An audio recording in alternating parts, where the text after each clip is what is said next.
سعادت حسن منٹو نے ایک افسانہ لکھا تھا ٹنڈا گوشت۔ یہ 1950 میں پبلش ہوا تھا اور پھر بعد میں بھی یہ ایک اور میگزین میں پبلش ہوا۔ اس افسانے پر کرمنل کورٹ میں ایک مقدمہ چلایا گیا کیونکہ کہا گیا کہ افسانے کا جو موضوع ہے وہ انتہائی وولگر اور ہماری اخلاقیات، ہماری تہذیب کے مطابق نہیں ہے۔ افسانے کا خلاصہ یا پلاٹ کچھ یوں ہے کہ یہ دراصل لکھا گیا ہے 1947 کے فسادات کے تناظر میں، جو کہ ظاہر ہے تقسیم پاکستان اور تقسیم بر صغیر کی صورت میں رونما ہوئے تھے۔ افسانے کا خلاصہ یہ ہے کہ ایک مسلمان فیملی پر سکھ بلوائی جو ہیں حملہ کر دیتے ہیں، اور وہاں ایک لڑکی ہوتی ہے، ایک سکھ اس لڑکی کو ریپ کرنے کی کوشش کرتا ہے جو خودکشی کر لیتی ہے، تو سکھ اس کے بعد بھی اس کا ریپ کرتا ہے۔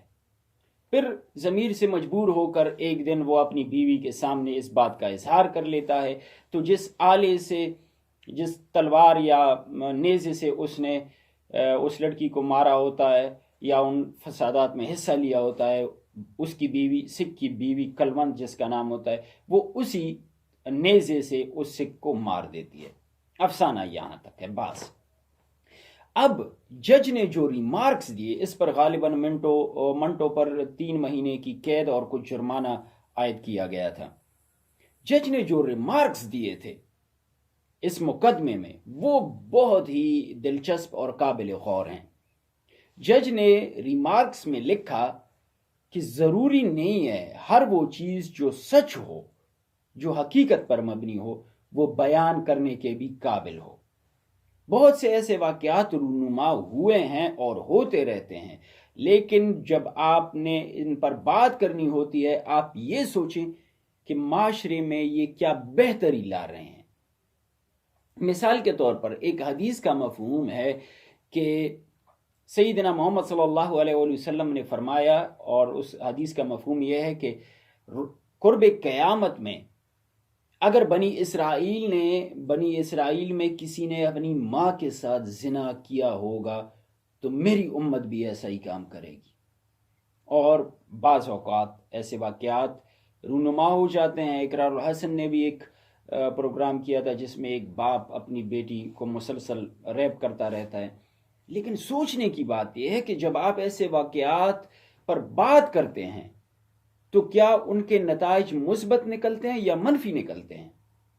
بلیو می، اگر اس کا نفسیاتی تجزیہ کیا جائے تو ایسے واقعات کا اظہار برائی کو مزید پروموٹ کرتا ہے۔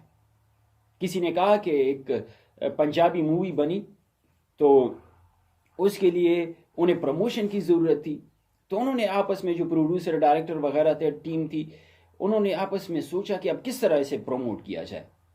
تو وہ گئے ایک مولوی صاحب کے پاس اور مولوی صاحب کو کچھ پیسے دیے کہ جناب ایک مووی آئی ہے مولا جٹیا جس نام کی بھی ہے، اس میں اتنے واہیات سین ہیں، اتنے گندے گندے سین ہیں، بس آپ نے جمعے کے دن اس کے خلاف بات کرنی ہے۔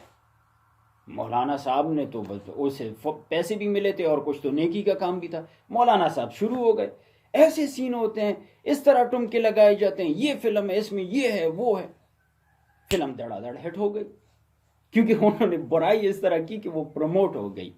تو جب آپ رائٹر ہوں، آپ آرٹ کی کسی بھی شعبے سے وابستہ ہوں، آپ نے یہ سوچنا ہے کہ آپ کا کام معاشرے کو بہتری کی طرف لے کر جا رہا ہے یا اس میں مزید بگاڑ پیدا کر رہا ہے۔ آج کل کے ہمارے یہاں جو ڈرامے بن رہے ہیں، سوچنے کی بات ہے، اور یہ بہت ہی امپورٹنٹ بات ہے کہ یہ معاشرے کی تعمیر میں کتنا کردار ادا کر رہے ہیں۔ کیا اس سے ذہن کی تخریب کاری بڑھتی ہے یا تعمیر کی طرف انسان جاتا ہے؟ تو اگر آپ جائزہ لیں تو جتنے بھی ہم آج کل کی جو ڈرامے بن رہے ہیں یا موویز بن رہی ہیں، ذہن اس سے بگڑتا ہے، تعمیر میں وہ کم آپ کے کردار ادا کرتے ہیں۔ ضروری نہیں ہے کہ آپ نے کسی حقیقت پہ بات کرنی ہے۔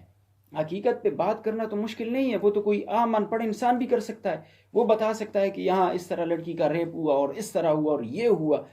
لیکن اگر آپ ایک آرٹسٹ ہیں تو آپ نے یہ بھی طے کرنا ہے کہ آپ جس طرح چیزوں کو بیان کر رہے ہیں، معاشرے کو وہ بہتری کی طرف لے کر جا رہے ہیں یا اسے برائی کی خلاف نفرت پیدا ہوتی ہے. جس طرح کہ ارسطو نے کہا تھا، چونکہ افلاطون جو ہے پوئٹری کا مخالف تھا، ارسطو اس کا شاگرد تھا اگرچہ، لیکن اس نے کہا کہ پوئٹری ہمیں اچھائی اور برائی کی تمیز سکھا سکتی ہے. تو اگر آرٹ ایسا ہو جس سے انسان کی تعمیر ہو، بالخصوص کردار سازی ہو، تب تو یہ بہتر ہے. ادروائز یہ بھی ایک شیطانی کام بن جاتا ہے. بائی دا وے، اس سے ریلیٹڈ ایک اور بات میرے ذہن میں آ گئی ہے، وہ یہ کہ قرآن مجید کی سورہ شعراء کی آخری 4 آیات شاعروں کے بارے میں ہیں، اور ان آیات میں کہا گیا ہے کہ جو شاعروں کی جو ڈیفینیشن ان آیات میں کی گئی ہے، اگر ہزاروں کتابیں تنقید کی، کرٹیسزم کی لکھی جائیں تو وہ 4 آیات ان پر باری ہیں، کیونکہ ان 4 آیات میں خلاصہ بیان کر دیا گیا ہے.